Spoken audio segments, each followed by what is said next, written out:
बार बार एक ही बात कहती हूँ, कथा कोई कहानी नहीं है कि हमने सुना दिया आपने सुन लिया। कथा जीवन का सार है, जीवन का वो अंश है यह कथा जो अगर जीवन के किसी भी कोने में एक दिन की कथा भी अगर विराज गई भैया, तो ये कथा ही आपको भवसागर से पार करने के लिए काफी है। आज हनुमान जी समुद्र पार करेंगे ना। सुंदरकांड की कथा है तो समुद्र लंघन होगा ही होगा। इस संसार को भी तो भव सागर कहा जाता है ना। हम कितनी बार कहते हैं ये भव सागर है। एक सागर है जिसको हनुमान जी आज पार करेंगे और भक्ति को प्राप्त करेंगे, वैदेही भक्ति है। एक सागर वो है जहां पर हम हैं। अब देखो समुद्र तो एक ही है, चाहे भव सागर कह लो चाहे एक साधारण सागर कह लो, बड़ी समानता है दोनों में। आप में से जो भी लोग कभी समुद्र के निकट पहुंचे हों तो समुद्र का पहला छोर तो दिखाई देता है जहां आप खड़े हैं, पर समुद्र का दूसरा छोर दिखाई देता है क्या? बोलिए। अच्छा, नहीं दिखाई देता, इसका मतलब क्या नहीं है? क्या ये है इसका मतलब कि अगर दूसरा छोर दिख नहीं रहा है तो दूसरा छोर है ही नहीं? ऐसा है क्या? दूसरा छोर है पर हमको दिखाई नहीं दे रहा है।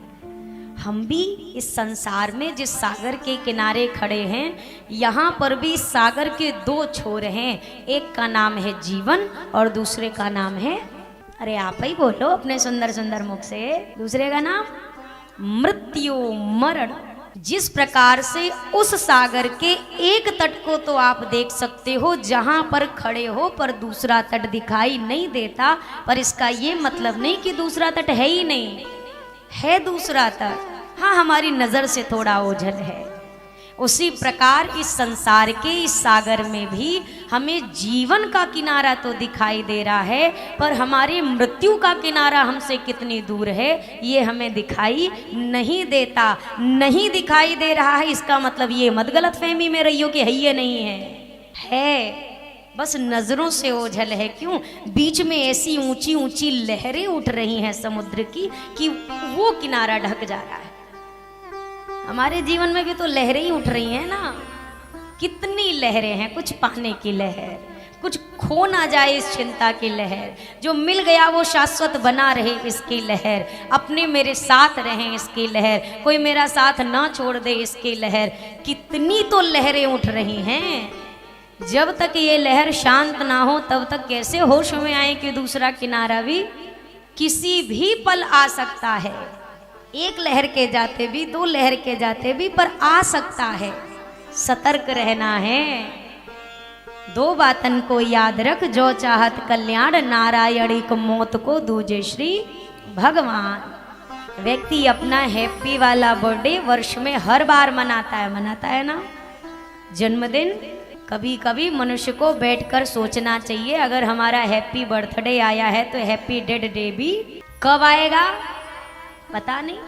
बर्थ डेट की तो तारीख फिक्स है, ये है हमको मालूम कि हम कितने तारीख को पैदा हुए, बस यही चक्कर पड़ रहा है कि किसने तारीख को जाना है ये आज तक कंफर्म नहीं हो पाया है। अब जो चीज पता है उसकी तो तैयारी एक दिन पहले भी करोगे तो चल जाएगा, एक दिन पहले भी अगर उसकी तैयारी करे तो चल जाएगा। लेकिन जब आपको जिस यात्रा की डेट के बारे में पता ही नहीं है तो उसकी तैयारी आपको हर पल रखनी पड़ेगी। हर पल आपको वो तैयारी, जैसे फायर ब्रिगेड वाले होते हैं ना, वो ये नहीं सोचते हैं कि पहले आग लगे तब पाइप लपेटना शुरू करें, वो 24 घंटे तैयार होते। एक एम्बुलेंस होती है ना, वो ये नहीं सोचती अपने मशीन तब हम चालू करें, मरम्मत कराएं जब कोई बीमार एकदम सांस लेने में जिसको तकलीफ हो, नहीं, ये 24 घंटे सतर्क है। तभी उनके हर जगह पर लिखा रहता है 24/7, 24 घंटे उपलब्ध हैं। जिस प्रकार से एक फायर ब्रिगेड वाले जो हैं वो अपने यंत्र को 24 घंटे सज्जे रखते हैं कि कहीं पर आग लगे वो आग पूरी तरह उस जगह को, उस वस्तु को, उस व्यक्ति को नष्ट करे, उसके पहले हमारा प्रयास है हम पहुंच जाएं और आग को बुझा दें। जीवन में भी मेरे भैया उसी प्रकार से अपनी यात्रा के लिए पूरी तरह 24 घंटे सज्जे रहिए, हमेशा सज्जे रहिए। जिंदगी का तो चलो पता है, ये मेरा जन्मदिन, ये मेरी वर्षगांठ, ये मेरे विवाह का दिन, ये मेरे बच्चे के विवाह का दिन, ये उसके जन्म का जन्मदिन, सब चीज़ें पता है। पर ये जो एक्सपायरी वाली डेट है ना, दवा वाली तो पता भी चल जावे, पर इंसान वाली एक्सपायरी कौन बताए? कौन बताएगा इंसान की एक्सपायरी डेट कब है? और अगर कोई बता नहीं रहा है तो ऐसा तो नहीं है कि फिर है ही नहीं, है पर पता नहीं है। ना किसी डॉक्टर को पता है, ना किसी वैद्य को पता है, किसी को नहीं मालूम है। तो इसलिए सबसे अच्छा तरीका है अपने जीवन में कम से कम एक बार इस चीज को हर दिन याद कर लिया करिए कि हमारा मरना निश्चित है। कोई आदमी, घर का ही कोई मेंबर हो, मैं हमेशा ये बात कहती हूँ, घर का ही कोई मेंबर हो, अगर अभी गलती से मुंह से कह दे अरे हम सोच रहे हैं ये काम अपने जीते जी कर ले, नहीं रहे तो घर वाले उस पर ऐसे टूट पड़ते हैं जैसा लगता है कि कोई श्राप दे डाला उसने। अरे क्या बात करते हैं, ऐसे कोई बोलता है क्या? शुभ शुभ बोलिए। अरे बोलने भर से हो जाता तो फिर ये देवराज इंद्र ही ना हो जाते अमृत पिए हुए? बोलने से थोड़ी ना होता है। मैं कहूँ मुझे 200 साल जीना है, अरे कहने से कौन जिया है?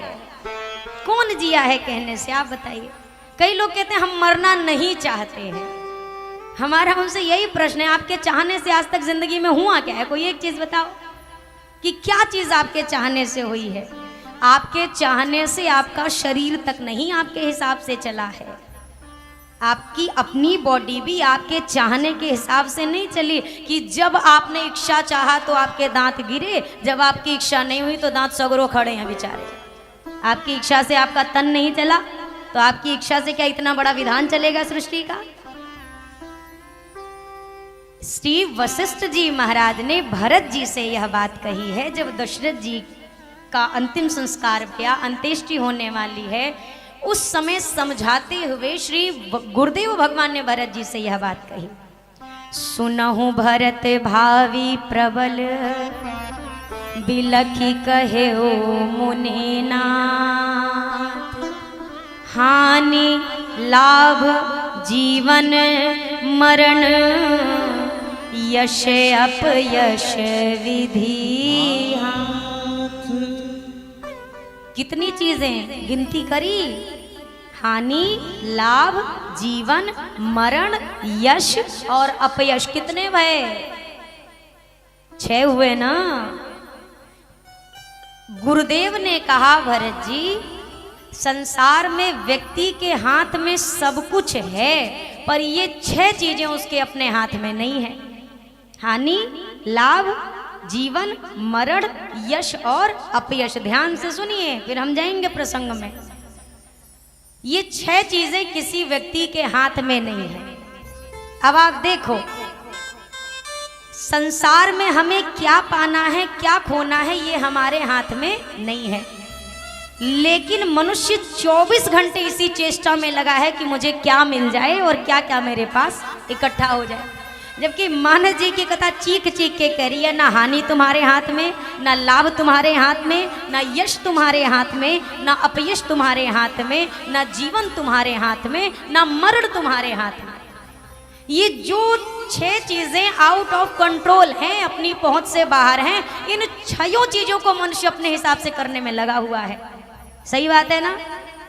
यश सबको चाहिए कि अपयश चाहिए? जरा विचार करके बताओ और जल्दी बताओ, कथा आज ही पूर्व होनी है। यश चाहता है मनुष्य की अपयश? यश चाहिए। जीवन व्यक्ति को पसंद है कि मृत्यु? जीवन पसंद है। हानि चाहिए कि लाभ? कोशिशें किस तरफ चल रही हैं? पहला लाभ की तरफ, एक जीवन की तरफ, तीसरी यश की तरफ। जबकि वशिष्ठ जी कह रहे हैं इसमें से एक को आदमी के हाथ में नहीं है। अच्छा, अब व्यक्ति के हाथ में क्या है ये देखो। कल युग केवल नाम आधारा, सुमिर सुमिर नर उतरहि पार। राम ही सुमिरिय गाइए राम ही, संतत सुनिय राम गुण ग्राम। ये चीज अपने हाथ में है कि साधन धाम मोक्ष कर द्वारा पाई न जही परलोक संवारा। आपको आपके हाथ में क्या चीज है? आप भजन कर सकते हो, आप अच्छे कर्म करके अपने भगवान को प्राप्त कर सकते हो, आप अच्छे कर्म करके संसार में अपने जीवन को बना सकते हो। ये सारी चीजें अपने हाथ में, यहाँ आदमी नहीं करना चाहता है। जो अपने हाथ की चीज है वो उसको करना नहीं है, जो अपने हाथ में है ही नहीं उसके पीछे प्राण दिए हुए पड़े हैं। अब बताओ इससे क्या ही हासिल होगा, जरा विचार करो। यदि व्यक्ति के सांसों की गिनती पूरी हो गई है तो पूरे शहडोल, पूरे उमरिया, पूरे आपके क्षेत्र के हॉस्पिटल के ऑक्सीजन लगा दीजिए सिलेंडर, उस व्यक्ति को एक सांस एक्स्ट्रा मिलने वाली नहीं है। और अगर जीवन बाकी है तो संसार में कोई भी उसका बाल भी बांका नहीं कर सकता है। इस श्री राम कथा से कम ये तो समझें कि जो मेरे हाथ में है मैं उसकी ओर यत्न करूँ ना, वहाँ पे मुझे ज़्यादा परिणाम मिले, वहाँ से मुझे लाभ मिले। एक गांव में पानी नहीं मिल रहा था, एक संत से पूछा महाराज पानी कहाँ होगा, हमें खुदाई करनी है, हम प्यासे मर रहे। संत ने कहा भैया ये जो तुम्हारा क्षेत्र है ना, यहाँ पे मुझे पानी का आभास हो रहा है। गांव वालों ने अगले दिन खुदाई शुरू करी, एक जगह 30 फीट खोदा, नहीं मिला। फिर बोला यहाँ नहीं मिल रहा है, थोड़ा और आगे खोदो। महाराज ने कहा इसी क्षेत्र में पानी है। थोड़ा और आगे बढ़ के वहाँ पे 40 फीट का गड्ढा खोदा, नहीं मिला।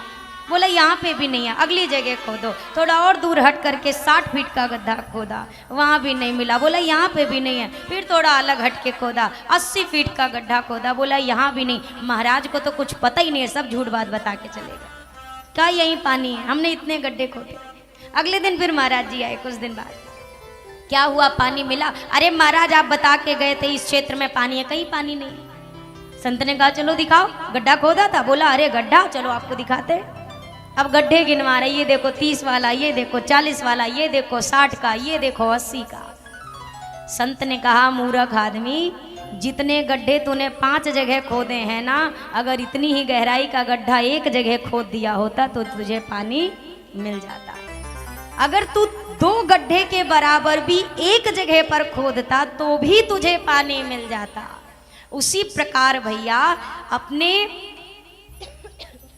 जीवन में किसी एक चीज को भी अगर आपने लक्ष्य बना लिया, आप या तो दर्शन का आपका संकल्प है, आप दर्शन का ले लो, नाम जप का संकल्प कर सको तो नाम जप का ले लो। कोई एक चीज भी अगर जीवन में आपने ठान के कर ली, आप यकीन करो ऐसा हो ही नहीं सकता भगवान ना प्राप्त हो। वो निश्चित प्राप्त होगा, पर अपने लक्ष्य पर पहले आपको अडिग रहना होगा, शबरी माँ की तरह, तभी जीवन में कुछ होना है, वरना कोई बात बनने वाली नहीं है, चाहे कितने भी यत्न करें। शबरी माँ से आज्ञा लेकर के शबरी मैया ने कहा है पंपा सरही जाहु रघुराई ता होई है सुग्रीव मिताई। आप पंपा सरोवर की ओर जाइए, वहां पर आपकी सुग्रीव जी से मित्रता होगी। ये बात कौन कह रहा है? शबरी मैया। आप हूँ लोग कछु सुनते हैं कि हम खाली बड़बड़ा के ही चले जाते हैं पूरे टाइम। हाँ, सुनते हैं ना तो कहाँ ही सुनही अनुमोदन करें। अगर सुना जाए तो उसमें हूँ हाँ कछु बोलना भी चाहिए, ताकि सामने वाले को पता पड़े जनता कछु सुन भी रही है। रघुनाथ जी अगर किसी का दिया हुआ मार्ग स्वीकार कर रहे हैं तो शबरी मैया के मार्ग पर चल रहे हैं रघुनाथ जी। जीवन में रास्ता बताने वालों की कमी नहीं है, पर किस रास्ते पर चल के जाना है इस बात का विवेक आपके पास भी होना चाहिए कि हम सलाह पूछ किससे रहे हैं, हम रास्ता पूछ किससे रहे हैं। रघुनाथ जी किससे रास्ता पूछ रहे हैं? भरद्वाज जी से पूछा था, फिर वाल्मीकि जी से पूछा मैं कहाँ रहूं। अब शबरी मैया ने बताया कि आप जाइए पंपा सरोवर की ओर। संतों का भक्तों का बताया गया मार्ग ही आपको सही मार्ग या भगवान तक जोड़ सकता है। संसारी व्यक्ति केवल संसार तक का ही रास्ता बताएगा, वो आपको भगवान के ओर जाने का रास्ता नहीं बताएगा। जब वो खुद नहीं गया तो आपको ही क्या बताएगा। शबरी मैया के कथनानुसार रघुनाथ जी आगे बढ़े, अरण्य कांड का विश्राम भया, श्री किष्किंधा कांड में प्रवेश भया। यहाँ की लीला का आरंभ गोस्वामी जी कह रहे हैं। आगे चले बहुरी रघुराया ऋषिमुख पर्वत नियराया। आगे चले बहुरी रघुराया, ऋषिमुख पर्वत नियराया। तहाँ रह सचिव सहित सुग्रीवा, सचिव सहित सुग्रीवा। आवत देखी अतुल बल सेवा, आवत देखी अतुल बल सेवा। आवत देखी अतुल बल सेवा। पठे बाली होई मन मेला, भागों तुरत तजों यह शैल। ये है ऋषिमुख पर्वत जिसके निकट अब रघुनाथ जी जा रहे हैं। यहाँ कौन रहता है? तो यहाँ सुग्रीव जी महाराज अपने निजी मंत्रिमंडल के कुछ सदस्यों के साथ निवास करते हैं। यहाँ क्यों रहते हैं, किष्किंधा में क्यों नहीं रहते? तो कथा बड़ी प्रचलित है कि दोनों भाइयों के बीच आपस में बनती नहीं है। कारण क्या है? तो राज्य। एक राज्य का ऐसा चक्कर पड़ गया कि दोनों भाई जो अति प्रेम के साथ कभी रहा करते थे, आज ऐसी शत्रुता हो गई कि कोई एक दूसरे को देखना नहीं चाहता है।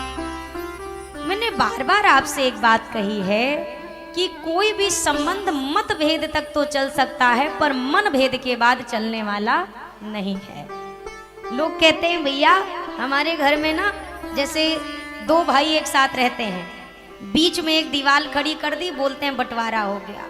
किससे बंटवारा हो? तो दीवार खड़ी हो गई ना।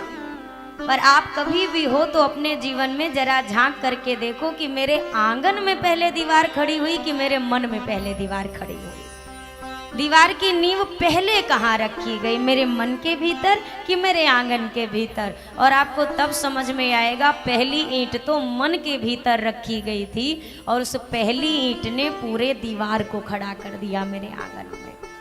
संपत्ति का बंटवारा कोई बुरी बात नहीं है। आज के समय में सबकी अपनी निजी जिंदगी है, कोई यहाँ रह रहा कोई वहाँ रह रहा, सबकी अपनी निजी जिंदगी है, अपना निजी जीवन है, इसमें मेरा कोई हस्तक्षेप नहीं। और मैं ये भी नहीं कहती कि संपत्ति का बंटवारा हो जाना कोई बुरी बात है। घर में एक साथ कुत्ते बिल्ली की तरह झगड़ के रहने से अच्छा है दूर रहो पर प्रेम से रहो। आज के समय में चलो अगर दादा बाबा ने कह दिया, कहीं घर में पिता जीवित हैं, बहुत मजबूरी से कहा नहीं हमारे जीते जी बंटवारा नहीं होगा। अब दो भाई रहेंगे तो ऐसे, लेकिन एक बिलैया दूसरा कुत्ता जो एक दूसरे को दे के खाएं, ऐसे संबंध नहीं चलते मेरे भैया। उससे बढ़िया प्रेम पूर्वक अपने अपने हक के साथ अलग हो जाओ, पर जब मिलो तो मुस्कुरा के मिलो। संबंध नहीं मरना चाहिए संपत्ति के चक्कर में। ना दादा ले गए थे, ना बाबा ले गए थे, ना बाबूजी ले गए हैं, ना हम लेके जाएंगे। इस बात को सदैव स्मरण में रखिए। जिसके लिए ये एक एक बित्ते की लड़ाई है वो हमारा बेटवा भी ले जाने वाला नहीं है। एक तो हम कर्जे में मरे, ऊपर से उसके सर पे भी क्यों ऐसा कर्जा लाद के जाना है। तो इस चीज से अपने आप को बचाइए। यहाँ पर झगड़े का कारण समझिए, दोनों भैया बड़े प्रेम में हैं। मायावी नाम के राक्षस ने ललकारा तो बाली दौड़ पड़े पीछे पीछे। सुग्रीव ने कहा नहीं नहीं भैया मत जाओ। लड़ते लड़ते गुफा में पहुंच गए निकट। मायावी गुफा के भीतर चला गया। बाली ने कहा मैं भी जा रहा हूँ, आज इसका वध करके आऊंगा। सुग्रीव ने कहा नहीं नहीं आप मत जाइए, लौट चलिए। बाली ने कहा नहीं तुम यहीं पर 15 दिन मेरा इंतजार करना, लौट के आया तो ठीक, नहीं तो मुझे मरा समझ लेना। 15 दिन क्या महीनों बीत गए। एक दिन गुफा के बाहर खून की धारा बहती दिखाई दी। बाली को झट से लग गया कि लगता है, सुग्रीव को झट से लग गया कि बाली की मृत्यु हो गई। उसने सोचा जब बाली की मृत्यु हो गई, ये इतना खतरनाक राक्षस है तो मैं ही क्या हूं उसके सामने। एक बड़ा सा शिला लेकर, बड़ी सी शिला लेकर गुफा के द्वार को बंद कर दिया और वहां से सुग्रीव वापस आ गए। वापस आए, मंत्रिमंडल को बताया भैया की तो मृत्यु हो गई, भैया नहीं आएंगे अब तो। मायावी ने मार दिया उनको। मंत्रिमंडल के लोगों ने कहा अच्छा भैया तो अब देखो बिना राजा के तो काम नहीं चलने वाला है, राजा तो होना चाहिए। तो अब जब भाई नहीं हैं, अंगद छोटे हैं, तो अभी आप ही इस राज्य को स्वीकार करो, आप यहाँ के राजा बने। सुग्रीव जी महाराज को राजा बना दिया। कुछ दिन बाद बाली लौट करके आ गए। सिंहासन पर सुग्रीव को देखा तो क्रोध में भड़क उठे। तुमने जानकर मेरी मृत्यु के लिए शिला का वो गुफे का द्वार बंद किया और जान करके यहाँ राज्य हथियाने के चक्कर में मुझे वहाँ मरने के लिए छोड़ आए थे। सुग्रीव कहते रहे मैंने ऐसा नहीं किया, मुझे लगा आपकी मृत्यु हो गई, पर बाली कुछ नहीं समझे।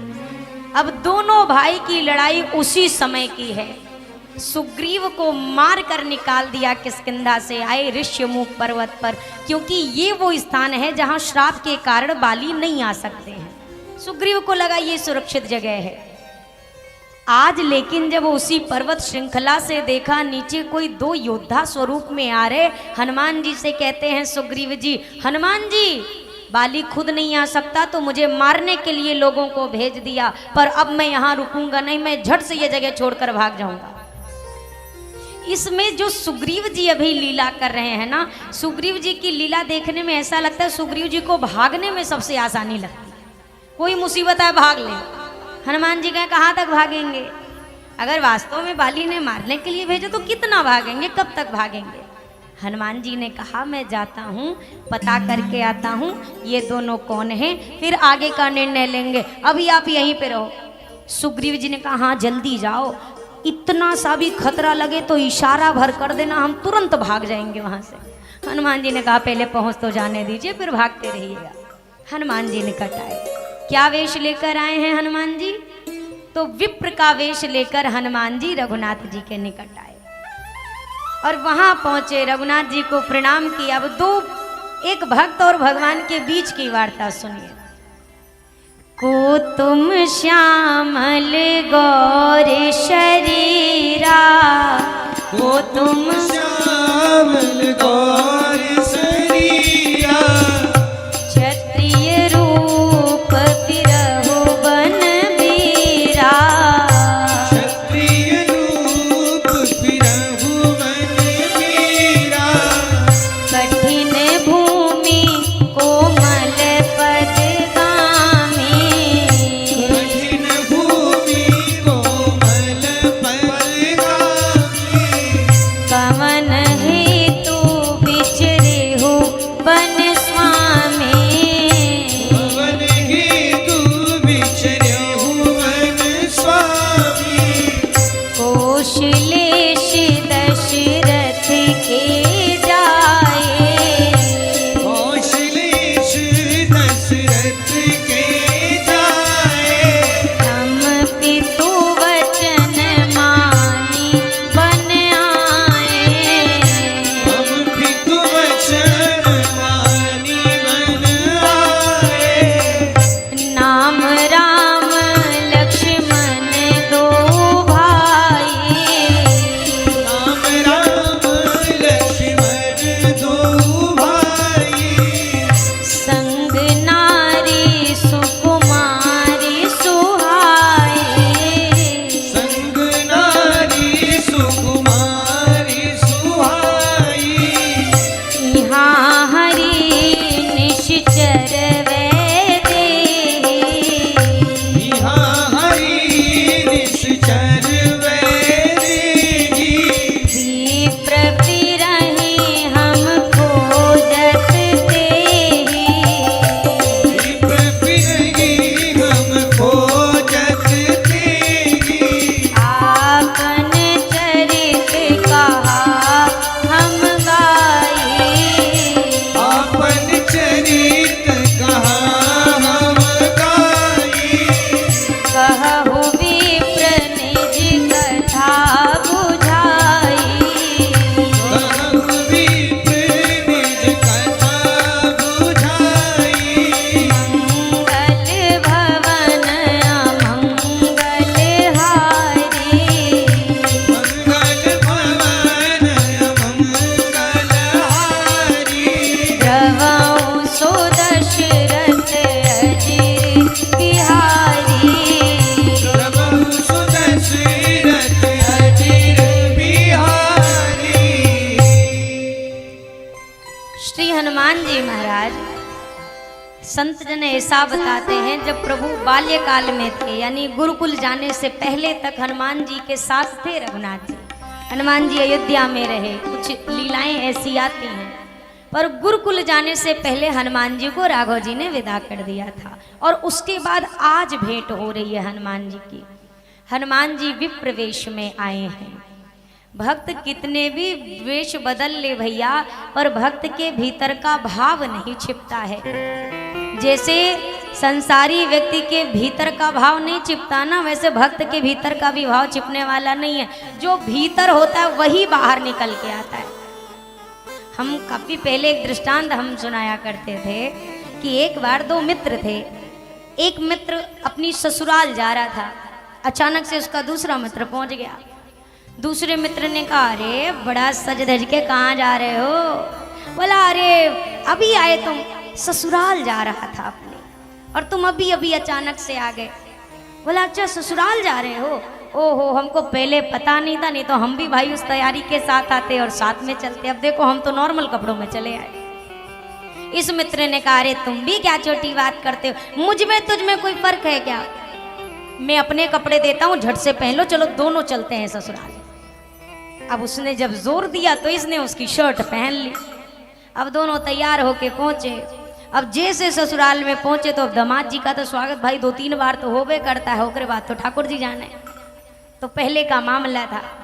तो पहुंचे, अब जैसे हुआ ससुराल के सास ससुर सब लोग आए। अरे वाह, दामाद जी आए, दामाद जी आए, और बेटा सब बढ़िया, अच्छा खासा? हाँ हाँ सब बढ़िया है माँ जी। तब तक सासू माँ ने कहा, ये कौन है तुम्हारे साथ? अरे माँ जी ये हमारे परम मित्र हैं, परम मित्र। आपको पता है माँ जी, आ ही नहीं रहते, कह रहे मैंने पुराने कपड़े पहने, मैले कपड़े पहने। तो हम ही ने कहा इतना क्या है, हमारी शर्ट पहन लो। तो ये जो शर्ट पहने ना, ये हमारी वाली है। अब इसको लगे इसकी सासू माँ हमारा नाम पूछ रही थी कि इसके शर्ट का एड्रेस पूछ रही थी, क्यों कहाँ से निकला।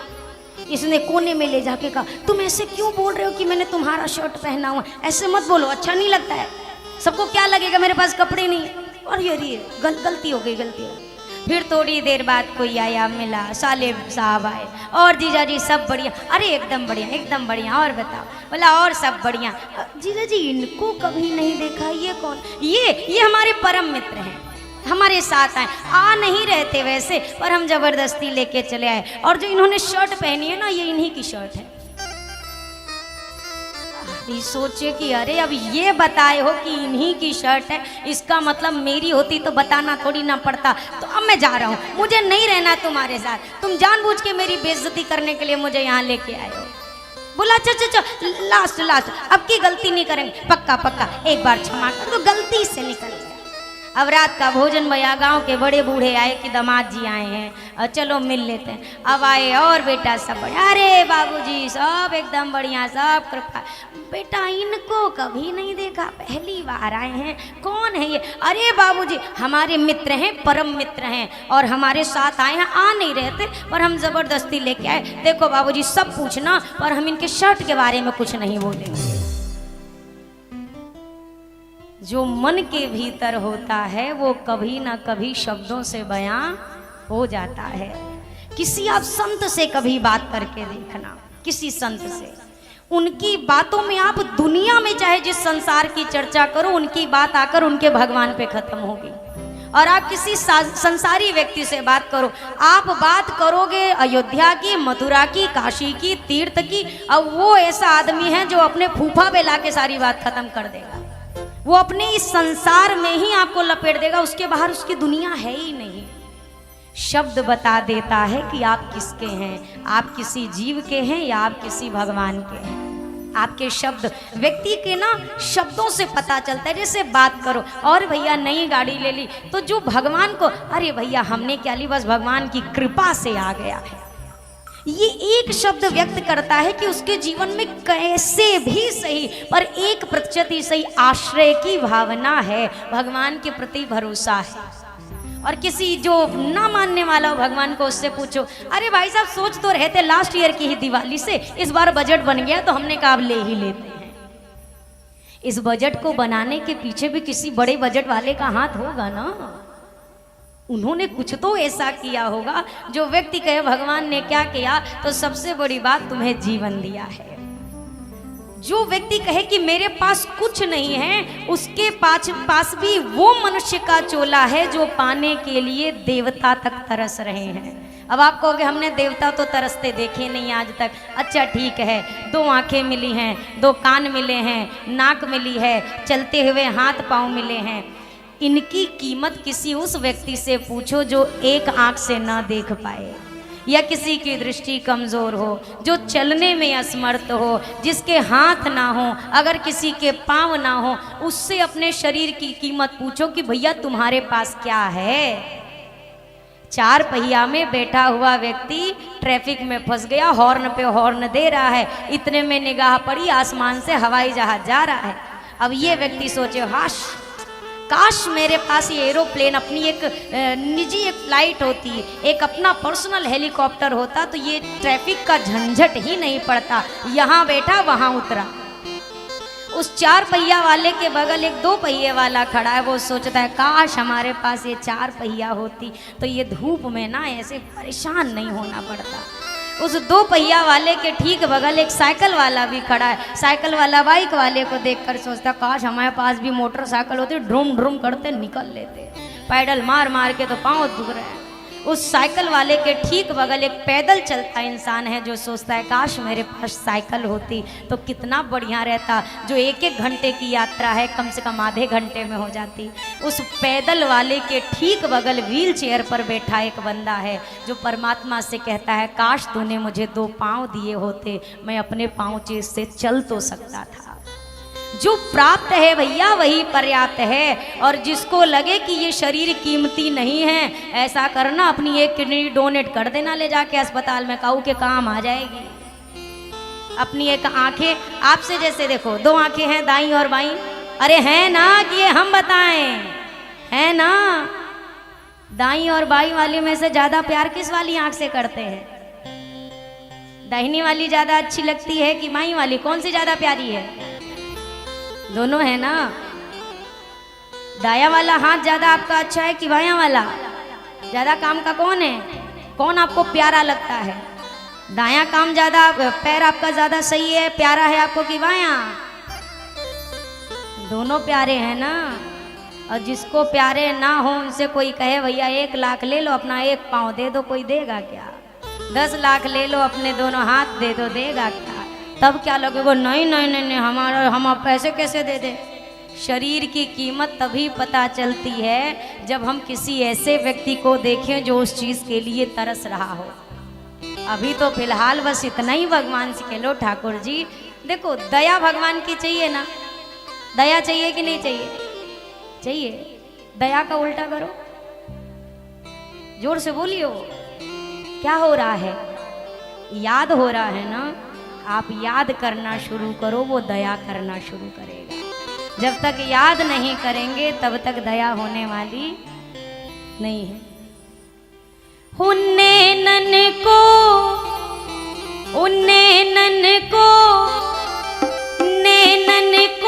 नाही कुसूर, याद तेरी आवे रे सांवरिया। बीच में मुझे बोलना ना पड़े ताली बजाने के लिए। आज आखिरी दिन है हमारा आपका, मतलब ये मिलने वाला कथा का नहीं। आप लोग तो सीरियस हो जाते हो यार जरा सी बात में।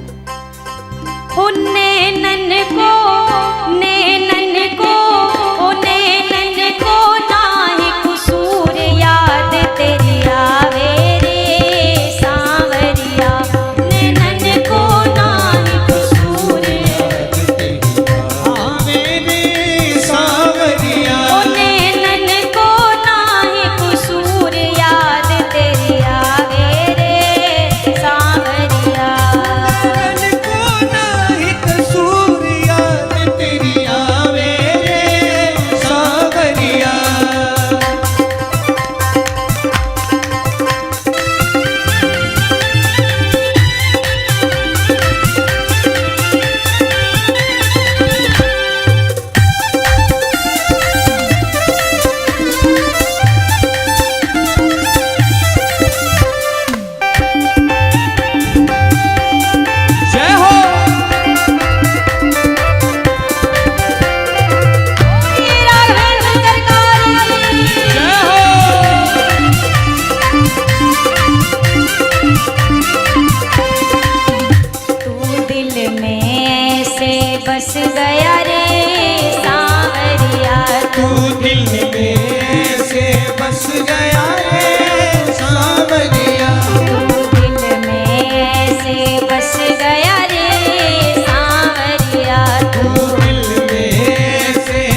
निराला है सांवरिया।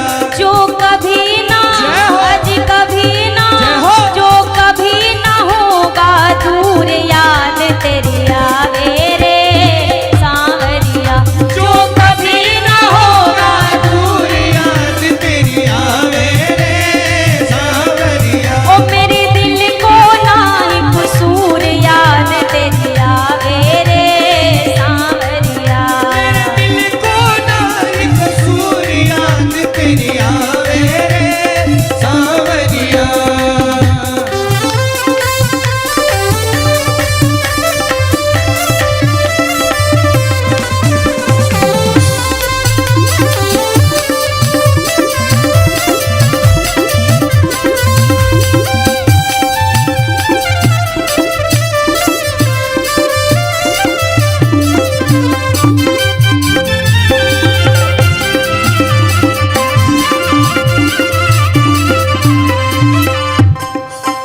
तू मेरा है मैं तेरी हूँ सांवरिया।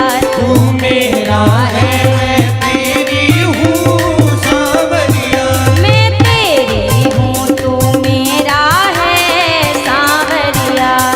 मेरा हूँ तू मेरा है सांवरिया। ओ तू भी रिश्ता जय हो। अज रिश्ता जय हो। तू भी रिश्ता कर मंजूर याद तेरी आवे रे सांवरिया। ओ तू भी रिश्ता कर मंजूर याद तेरी आवे रे सांवरिया। ओ नैनन को नाई कसूर याद तेरी आवे रे सांवरिया।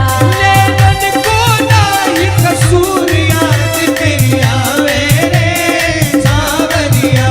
नैनन को जय हो। नैनन को नाई कसूर याद तेरी आवे रे सांवरिया। नैनन को नाही कसूर याद तेरी आवे रे सांवरिया। ओ जावे नाई पल दूर याद तेरी आवे रे सांवरिया। जावे ना एक पल दूर याद तेरी आवे रे सांवरिया। ओ तू भी रिश्ता कर मंजूर याद तेरी आवे रे सांवरिया। रिश्ता कर मंजूर याद तेरी आवे रे सांवरिया। तू भी रिश्ता कर मंजूर याद तेरी आवे रे सांवरिया। तू मेरा है मैं तेरी हूँ सांवरिया। अरे आप हो बोलिए। तू मेरा है मैं तेरी हूँ तू मेरा है। बड़ी आफत है भाई, एक ही शब्दवा बोलने में तो उम्र पार हो गई, आज तक बोले ही नहीं पाए। अगर इनको बोल दिया कि आप मेरे हो और मैं तुम्हारी हो तो खानदान वालों को क्या ही बोलेंगे फिर घर वालों का क्या होगा। यही सोच के तो आदमी कभी बोल ही नहीं पाया कि आप हमारे हैं प्रभु और हम आपके हैं। ये जिस दिन अपने बन गए ना भैया, जैसे कोई पिता है तो पिता की बनाई हुई हर एक चीज पर उसकी संतान का अधिकार है कि नहीं है। बाबूजी ने जो दुकान बनाया, जो मकान बनाया, जो खेत खलिहान बनाए, वो अपने आप बेटे के अधिकार में आ जाएंगे कि नहीं आएंगे। अगर बेटा लायक रहा तो बाबूजी जरूर अपनी सारी चीजों का मालिक उसको बना देंगे, और नालायक निकल जाए तो कहेंगे भैया ऐसे बढ़िया दान दे दे, कम से कम बुढ़ापे का गुजारा हो जाए, पर इसको देने का कोई लाभ।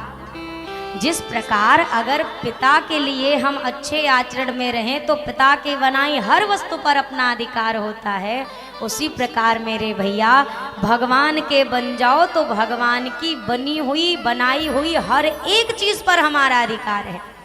ये परिवार इन्होंने दिया, घर बार इन्होंने दिया। ऐसा थोड़ी ना है कि जो भगवान से प्रेम करे उसको घर खानदान छोड़ना पड़ता है। ऐसा होता तो हमको तो फिर 12-13 साल पहले ही सब छोड़ देना पड़ा होता। सब छूट गया होता, आज तक तो कुछ नहीं छूटा।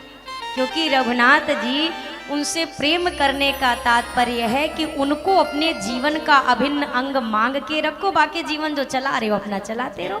क्या ये मतलब है?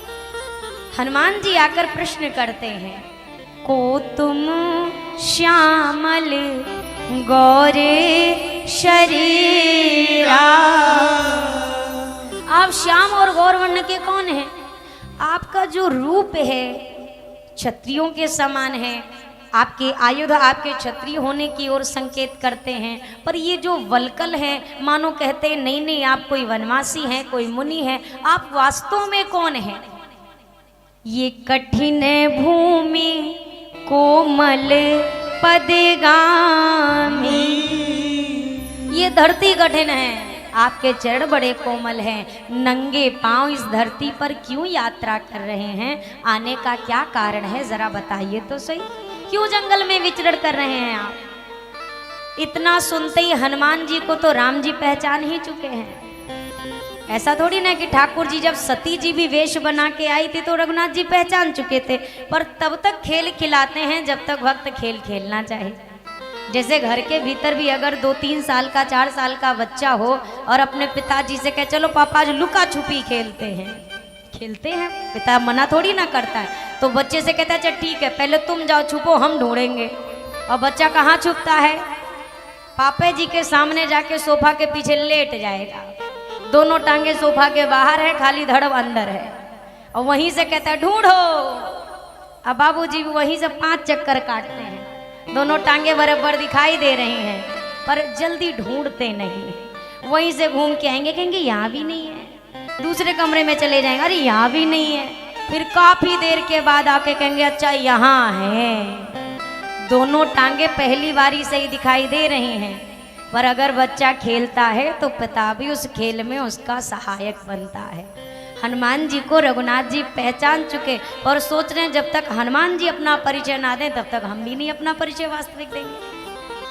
लौकिक परिचय जो जगत जानता है वही व्यवहारिक परिचय दिया है। विप्रवर, मैं दशरथ जी का ज्येष्ठ पुत्र राम हूँ, ये मेरा अनुज लक्ष्मण है, मेरे साथ मेरी भार्या वैदेही थी, राक्षस ने जिसका हरण कर लिया, बस उन्हीं को ढूंढते हुए जंगल में फिर रहे।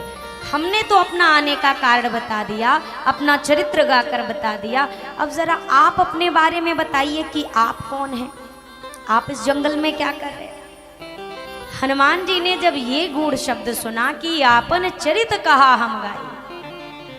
आजकल संसार में, आज तक संसार में भगवान के चरित्र बने हैं या तो भक्त का चरित्र बना है, बाकी और संसार में किसी संसारी व्यक्ति का चरित्र तैयार नहीं किया गया कि लोग इसकी पूजा करें, पाठ करें और इसको आराधें, क्योंकि किसी और का चरित्र इस योग्य है ही नहीं जिसको गाया जा सके। मैं प्रायः एक बात कहती हूँ, दुनिया की छोड़ दो, एक घर में ही अगर एक घर का व्यक्ति अपने ही जीवन की कहानी 5 बार घर के किसी दूसरे मेंबर को बता दे, पति ही पत्नी को अगर 5 बार अपनी जिंदगी की कहानी बताने लगे, तुमको पता है हम ऐसे ऐसे झेले, ऐसे ऐसे झेले, पहली बार पत्नी सुनेगी, दूसरी बार भी सुनेगी, तीसरी बार भी शायद मजबूरी में सुन ले, पर अगर 5वीं बार पति देव ने वही कहानी बांचना शुरू किया तो फिर पत्नी का वो रूप देखेंगे जो कभी देखा नहीं होगा।